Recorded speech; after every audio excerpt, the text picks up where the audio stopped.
கிழக்கு நியூஸ் நேயர்களுக்கு வணக்கம். விஜயின் தவக அவங்களால ஆட்சி அமைக்க முடியல. இதுல தமிழக கவர்னர் சில டைரக்ஷன்ஸ் அந்த பார்ட்டிக்கு குடுத்திருக்காரு. இத பற்றி சட்டப்பூர்வமாக நம்மள்ட்ட பேசுறதுக்கு வெங்கடேஷ் சார் இணைஞ்சிருக்கார். சார் வணக்கம் சார். வணக்கம் வணக்கம் சார் ஆளுநர் செய்யறது தவறு, சரி அப்படின்னு நெறைய விவாதங்கள் வெளியில போயிட்டு இருக்கு. அதாவது எப்பெல்லாம் தொங்கு சட்டமன்றமோ இல்லைன்னா பாராளுமன்றம் வருதோ, கவர்னர் இல்லைன்னா ஜனாதிபதிக்கு வந்து எப்படி எந்த நிர்ணயம் எடுத்தாலும் அவங்களுக்கு ஒரு கெட்ட பேர். மத்தளத்துக்கு ரெண்டு பக்கமும் அடின்ற மாதிரி. இப்போ இவர் கூப்பிட்டாருன்னு வச்சுப்போம். 107 எம்எல்ஏஸ் இருக்கு, கூப்பிட்டாரு. அப்புறம் 108 108 பாருங்க. இந்த ஒன்னொன்னும் கடிக்கிறது எவ்வளோ இம்பார்ட்டன்ட் பாருங்க. ஒரு சின்ன உதாரணம் நீங்களே இருக்கீங்க. இப்போ நான் சின்ன தப்பு பண்ண அதையே நீங்க வந்து சுட்டி காமிக்கிறீங்க. இப்போ என்ன ஆகுதுன்னா, அந்த ஒரு தருணத்துல அவரால் பெரும்பான்மை நிரூபிக்க முடியலன்னு வச்சுங்க. ஒரு 4 நாள் டைம் கொடுக்குறாரு, 10 நாள் டைம் கொடுக்குறாரு. அப்போ ஆளுநர் என்ன சொல்லுவாங்க? அவசரப்பட்டு விஜயை கூப்பிட்டுட்டாரு, லெட்டர் வாங்கியிருக்கணும், ஏன் இவர் லெட்டர் வாங்கல? அப்படி என்ன இவருக்கு ஒரு உள்குத்து? பாஜகவின் கைகூலி. இந்த மாதிரி விஜய்க்கு ஒரு ஆதரவு தெரிஞ்சு தமிழ்நாட்டில் பின்புறம் வழியா வந்து விஜயோட தோல்ல உட்காந்து சுமந்து இவங்க வரத்துக்கு பாக்குறாங்க. நாக்கில் நம்ம எப்படி ஒன்னா பிரட்டி பேசலாம்னா இப்படி ஒன்னா பேசலாம். இப்போ ஒரு விஜய் ஒரு பெரிய ஸ்ட்ராட்டஜிக்கலி ஒரு தப்பு பண்ணிட்டார். ரம்மி விளையாடுறவங்களுக்கு நல்லா தெரியும். அந்த கார்ட்ஸ் இப்படி வச்சுக்கலாம், இல்லை கார்ட்ஸை போட்டு காமிக்கலாம் நம்ம கிட்ட என்ன இருக்குன்னு. கார்ட்ஸ் நீங்க செஸ்ட்டுக்கு க்ளோஸா வச்சிருந்தீங்கன்னா உங்ககிட்ட என்ன இருக்குன்னு தெரியாது. சார் எனக்கு 108 சீட்டு இருக்கு, நான் வந்து இன்னும் பெரும்பான்மைக்கு 10 பேர் வேணும். எனக்கு பல கட்சியோட நான் பேசிட்டு இருக்கேன், பல எம்எல்ஏ கூட பேசிட்டு இருக்கேன். சில பேர் அப்ஸ்டெயின் பண்றேன்னு இருக்காங்க, சில பேர் வந்து எனக்கு சப்போர்ட் பண்றேன்னு இருக்காங்க. நான் பெரும்பான்மை எனக்கு வாய்ப்பு கொடுங்க, நான் 10 நாளுக்குள்ள நிர்ணயிச்சிடுறேன் அப்படின்னு சொல்லியிருந்தாருன்னா அது ஒரு விதம். அப்போ ஆளுநர் கிட்ட he shifts the decision to ஆளுநர். இவர் என்ன பண்ணாரு? சீட்டை கீழே போட்டார். என்கிட்ட 108 இருக்கு, காங்கிரஸ் கூட வந்திருக்கான் 113, பாரு 113 இருக்கு அப்படின்னு ஒரு பெருமையா போட்ட சீட்டை. இவருக்கு இன்னும் கொஞ்சம் ஜாஸ்தி சீட்டு வேணுன்ற அனுபவம் இல்லையா, இல்லைன்னா இவரோட ஆலோசகர்கள் இவருக்கு சொல்லலையான்னு எனக்கு தெரியல. அதாவது இப்போ ஊடகங்கத்துல வர விஷயம் 99% வந்து அவங்களோட ஆசாபாசைகள் இச்சைகள் தான் வெளியிடுறாங்க. இப்படி இருக்கணும் இப்படி இருக்கணும் யூகத்தின் அடிப்படையில தான் எழுதுறாங்க. விசிகேவோ கம்யூனிஸ்டோ சப்போர்ட் பண்ணிடும் அப்படின்றது இவங்களோட ஆசை. விசிகே சப்போர்ட் பண்ணணும்னா லெட்டர் கொடுக்கணும். காங்கிரஸ் கொடுத்தா மாதிரி ஒரு விஷயத்துல காங்கிரஸை பாராட்டுறேன். லெட்டர் கொடுத்துட்டான். ஐயாசாமி நீதான் ரொம்ப தைரியமான ஆளாச்சா, நீயே வந்து சொல்லு, நீயே வந்து சொல்லுன்னா ஆளுநரை நீ பண்ணு, ஆளுநரை நீ பண்ணுன்னு சொல்லி உசுப்பேத்துறாங்களே தவிர ஐயா நாங்க சப்போர்ட் பண்றதுக்கு ரெடின்னு சொல்றது இல்லை. ஆனா ஆளுநர் இந்த டிசிஷன் எடுக்கணும்னு வற்புறுத்துறாங்க. இன்னைக்கு இருக்கிற தருணத்துல மெஜாரிட்டி வந்து என்ன இழுத்தாலும் 113 சீட்டுக்கு மேல விஜய்க்கு இல்ல. அப்படி சொல்றதோட 120 பேர் அவருக்கு எதிர்ப்பு தெரிவிக்கிறாங்கன்றதுதான் உண்மை. இந்த மெஜாரிட்டி நிரூபிக்கிறதுக்கு வேற என்னெல்லாம் வழிமுறைகள் இருக்கு விஜய்ட்ட? இப்ப வேற ஒன்றும் வழி இல்லை. அவர் கார்டு நீங்க இப்படி வச்சுட்டா என்கிட்ட இருக்கு இருக்கு இருக்குன்னு சொல்லலாம். 10 நாள் வரைக்கும் டைம் எடுத்திருக்கலாம். பெரும்பான்மை அங்க நிரூபிக்கிறேன்னு சொல்லலாம். நீங்களா தான் போய் கவர்னர் மாளிகையில நிரூபிச்சிட்டீங்க. அது கவர்னரா கேட்டார் உங்ககிட்ட லெட்டர். இப்போ நடந்து முடிஞ்ச எலெக்ஷன்ல எனக்கு தான் வந்து 108 சீட் இருக்கு, நான் தான் எல்லா பார்ட்டியை விட நிறைய இடத்துல ஜெயிச்சிருக்கேன், இப்போ நீங்க வந்து எனக்கு வந்து ஒரு வாய்ப்பு கொடுங்க, அசம்பிளியில நான் வேணா என்னோட ஃப்ளோர் டெஸ்ட்ல காமிக்கிறேன் அப்படின்னு சொல்லியிருந்தா ஆளுநர் வந்து ஓகே சொல்லியிருப்பாரா? ஒருவேளை 107ல ஏட பெட்டர் சான்ஸ். 107 108ல 113ல காடை கீழே போட்டார். கை அம்பலம் ஆயிடுது.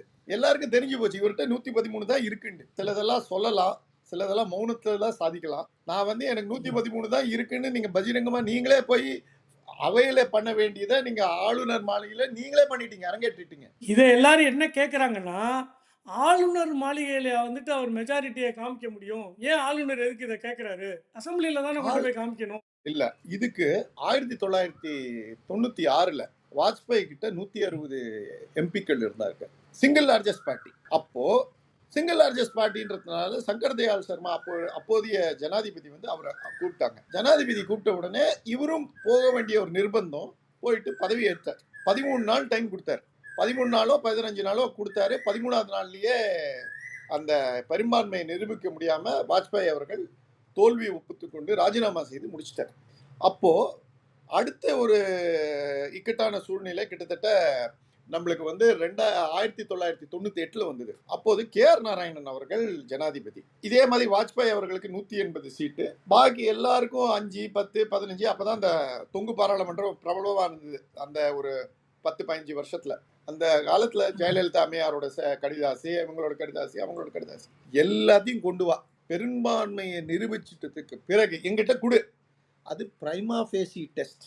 நான் ஒரு அளவுக்கு ஊர்ஜிதப்படுத்தி கேவலப்படாம என்னோட ஒரு அந்தஸ்து இருக்கு. ஜனாதிபதி ஆஃப் இந்தியான்னு ஒரு அந்தஸ்து இருக்கு. இது பிரைமா ஃபேசி டெஸ்ட். ஆனா நீ போய் நிரூபிக்க வேண்டியது அங்க. ஸோ ஃப்ளோர் டெஸ்ட்டும் நடந்தது. ஆனா இது முதல் கட்டம். இப்ப 118 கொடுத்தீங்கன்னு வச்சுக்கோங்க, 128 கொடுக்குறீங்கன்னு வச்சுக்கோங்க. அப்போ கூட ஆளுநர் என்ன சொல்லலாம்னா, நீ 108 கொடுத்துருக்கப்பா, ரொம்ப சந்தோஷம், முதலமைச்சரா நியமிக்கிறேன், அப்பாயிண்ட் பண்றேன். நீ போய் 10 நாள் 15 நாளுக்குள்ள நீ பெரும்பான்மையை நிரூபிக்கணும். ஃபர்ஸ்ட் ப்ரோடம் ஸ்பீக்கரை வைக்கணும், அப்புறம் எல்லா எம்எல்ஏ ஓத்து எடுக்கணும், அப்புறம் ஸ்பீக்கர் எலெக்ஷன் நடக்கணும், அதுக்கப்புறம் இந்த நோ கான்ஃபிடன்ஸ் மோஷன் வரணும். இந்த 4 நடந்தது முடிச்சுட்டு வா, அப்போ நீ அங்க நிரூபி. இது பிரைமா ஃபேசி.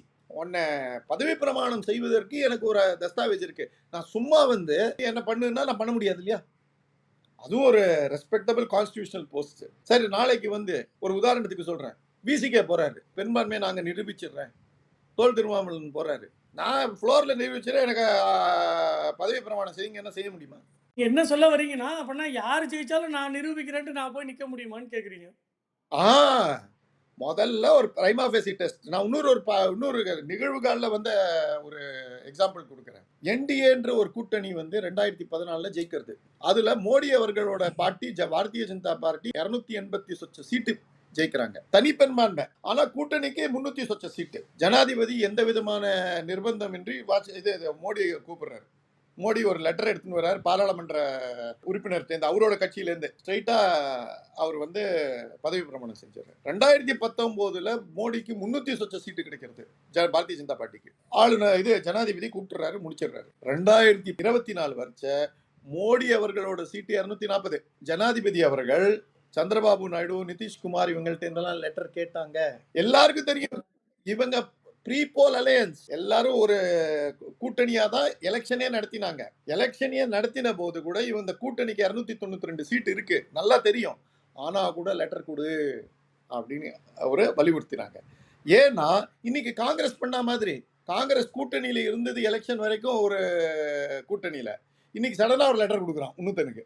அந்த மாதிரி வந்து ஒரு பச்சோந்தித்தனம் யாரும் பண்ணிடக்கூடாதுன்னு சொல்லி ஜனாதிபதி அவர்கள் சந்திரபாபு நாயுடு, அப்புறம் நிதிஷ்குமார், அப்புறம் இதர கட்சிகிட்டெல்லாம் வாங்கிட்டு தான் அதுக்கப்புறம் பிரதம மந்திரி கூட்டாரு. இது 2024 நடந்தது. இது வந்து ப்ரீ போல் அலையன்ஸ்க்கு. போஸ்ட் போல் அலையன்ஸ்க்கு அது இன்னும் கொஞ்சம் வீக்கர். தனி பெரும்பான்மை இருந்தா பெஸ்ட், அதுக்கப்புறம் ப்ரீ போல் அலையன்ஸ் இருந்தா இன்னும் பெஸ்ட், நெக்ஸ்ட் அதுக்கப்புறம் போஸ்ட் போல் அலையன்ஸ் இருந்தா இன்னும் நல்லது, நெக்ஸ்ட் அப்புறம் தனியான கட்சி, இதுதான் 4வது. இப்போ ப்ரீ போல் அலையன்ஸ் நீ தான் கொண்டு வந்த, நான் கொண்டே வரல, நான் உன்னை கேட்கவே இல்லை, நீ எதுவுமே இல்லை, 1 2 3 நில்லா இருந்தது.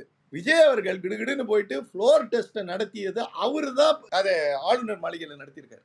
ஆளுநர் மாளிகையில நடத்தக்கூடாதுன்னு ஒரு இது இருக்க போது இவர் லெட்டர் ஆளுநர் எங்கேயாவது கேட்டாரா? கேட்கவே இல்லையே.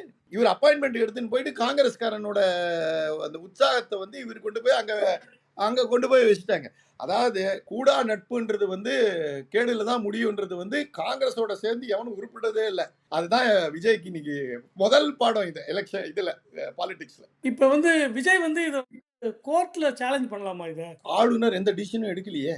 பதவி ஏற்க கூப்பிட மாட்டேங்கிறாரு. இது வந்து கோர்ட் வந்து இன்னொரு கான்ஸ்டிடியூஷனல் அத்தாரிட்டிக்கு டைரக்ஷன் பண்ண முடியாது. கோர்ட் வந்து ஏதாவது எக்ஸிக்யூட்டிவ்க்கு பண்ணலாம். இது ஒரு கான்ஸ்டிடியூஷனல் அத்தாரிட்டி. சார், உங்களுக்கு 90 நாள்ல பில்லை பாஸ் பண்ணோன்னு அந்த ஒரு இதுவே சுப்ரீம் கோர்ட் போட்டதுக்கு பெரிய எதிர்ப்பு வந்து உங்களுக்கு தெரிஞ்சிருக்கும். அதற்கு பிறகு வந்து ஆமாமா அதெல்லாம் நம்ம ஒரு இன்னொரு கான்ஸ்டிடியூஷனல் அத்தாரிட்டிக்கு வந்து நம்ம சொல்ல முடியாது. ஆளுநர் வந்து தீர்ப்பு 20 நாள்ல சொல்லுன்னு சொல்லி திருப்பி ஆளுநர் ஏதாவது சொன்னார்னா, தீர்ப்பெல்லாம் 3 மாசம் 4 மாசம்லாம் ஆயிட்டு இருக்கு. அதனால இதெல்லாம் வந்து எடுத்தோம் கவுத்தோம்லாம் பேச முடியாது. கோர்ட்டுக்கு போறது இது வேஸ்ட். கோர்ட்டுக்கு போக முடியாது. இப்ப இதை எவ்வளவு நாள்ல வேஸ்ட். இது இப்ப எவ்வளவு நாள்ல முடிக்கணும்? இதுக்கு என்ன பண்ணுவாங்க அடுத்தது? என்ன குடியரசுத் தலைவர் ஆட்சியா? இதே ஆளுநர் தான் கேரளாக்கு ஆளுநர். நீங்க ஏன் இந்த வந்து கேள்வி வந்து கேரளால காங்கிரஸ் தனிச்சு பெரும்பான்மை வந்திருக்கு. யாருமே கேரளால ஒரு ஆளுநர் இருக்காரு, இதே ஆளுநர் தான் அங்கே ஒரு ஆளுநர். அங்க வந்து பெரும்பான்மை இங்கேயாவது ஒரு காம்ப்ளிகேட்டட் இஷ்யூ இவ்வளோலாம் நம்ம பேசுறோம். அங்க தனிச்சு பெரும்பான்மை 103 சீட்டு வச்சுட்டு காங்கிரஸ் வந்து ஒரு முதலமைச்சரை நியமனம் பண்ண முடியாம தவித்து கொண்டிருக்கிறது. மேற்கு வங்காளத்துக்கு வாங்க, அங்கேயும் வந்து எல்லாரும் நினைச்சாங்க ரிசைன் சுவேந்து பண்ண அதிகாரி மாட்டேன்னு தான். சொன்னாங்களா, அப்புறம் டிசால்வ் பண்ணோம். அது விடுங்க, அது வேற விஷயம். நான் வந்து முதலமைச்சர் நியமனம் வந்து பிஜேபி வந்து அங்கேயும் பண்ணல. சரி, அஸ்ஸாம்ல போங்க. அஸ்ஸாம்ல வந்து லேண்ட்ஸ்லைடு. ஹேமந்த் பிஸ்வா சர்மா 80% சீட் எடுத்துட்டு போயிட்டார். 126 கிட்டத்தட்ட 95 96 எடுத்துட்டு போயிருக்காரு. அங்கேயும் கேட்கல. ஆனா எல்லாருக்கும் ஆளுநர் வந்து இங்க 48 மணி நேரத்துல சொல்லு, இல்லைன்னா அந்த விக்ரம் பேத்தால வரா மாதிரி தலையை உடைச்சிடுவான்னு சொல்றீங்க. இல்ல கேள்வி என்னன்னாக்க, இதுக்கு ஏதாவது கான்ஸ்டிடியூஷனலி இதுக்கு ஏதாவது டேஸ் கணக்கு இருக்கா? சார், இந்த மாதிரி ஒரு இக்கட்டான சூழ்நிலையில அவசரமா எடுத்தாலும் பிரச்சனை, நான் சொன்ன மாதிரி அவசரமா எடுக்கலைனாலும் பிரச்சனை. Better to give cooling time. ஒருவேளை இப்படியும் போலாம். நான் ஒன்னு சொல்லிடுறேன் இன்னைக்கே, இதுவும் நடக்கக்கூடும் சாத்தியக்கூறு. அசம்பிளி நோட்டிஃபை பண்ணாம president's rule for some time, ஒரு 3 வாரம் 4 வாரம் கூட ஓடலாம். ஒன்றும் நடக்க போறது இல்லை சார். இதே போலீஸ் ஆஃபீஸர்ஸ் தான் இருக்க போறாங்க, இதே போலீஸ் ஸ்டேஷன் தான் இருக்க போகுது, இதே ஐஏஎஸ் அதிகாரி. ஒன்றும் அப்படியே உங்களுக்கு பாலும் தேனும் ஒவ்வொரு வீதியிலையும் ஓட போறதில்ல அரசாங்கம் வந்ததுனால.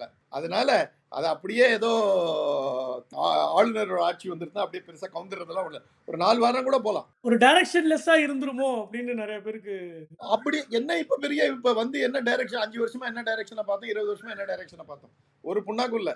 பொலிட்டிக்கல் ப்ராசஸ் கனியற வரைக்கும் ஆளுநர் எந்த விதமான நிர்பந்தத்திலையும் யாரும் ஆக்கக்கூடாது. அவருக்கு அந்த ப்ராசஸ் நடத்தி முடிக்கிற அளவுக்கு டைம் கொடுக்கணும். அந்த ப்ராசஸ் நடந்தே தீரணும். அப்பதான் அந்த கனிந்து வர அந்த ஒரு ரிசல்ட் இருக்கு பாருங்க, அது நிலையான ஒரு ஆட்சியை தரும்.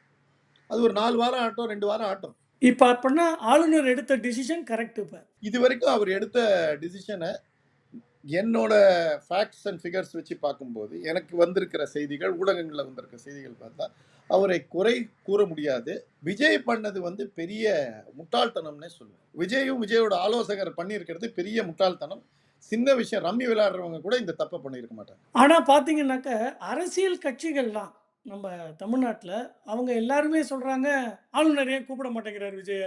ஆளுநர் ஏன் கூப்பிட மாட்டேங்கிறாரு? இது வந்து பின்னாடி வந்து பாஜக வந்து இதுல வந்து ஒரு சதி வேலை பண்ணுது ஆளுநரை வச்சு அப்படின்னு சொல்றாங்க. டிஎம்கே வந்து ஒரு தருணத்துல ஆளுநர் பதவியை நீக்கிடணும். கான்ஸ்டிடியூஷன்லேருந்து இது வந்து ஒரு உருப்படாத ஒரு ஆஃபீஸ், இது இது தேவையற்ற ஒரு அலுவலகம் அப்படின்லாம் சொல்லியிருக்காங்க. இன்னைக்கு அவங்க என்ன சொல்றாங்கன்றது பாருங்க. டிஎம்கே என்ன சொல்றாங்கன்னா, ஆளுநர் அவர்கள் ஆழ்ந்து யோசித்து எல்லா விதமான தன்னோட விஷயங்களை பரிசோதித்து பரிசீலனை செய்து ஆளுநருக்கு இல்லாத மரியாதை கொடுக்கறது இன்னைக்கு டிஎம்கே தான். காலச்சக்கரம்ன்றது எப்படி போய் எப்படி எல்லாம் விளையாடுறது பாருங்க.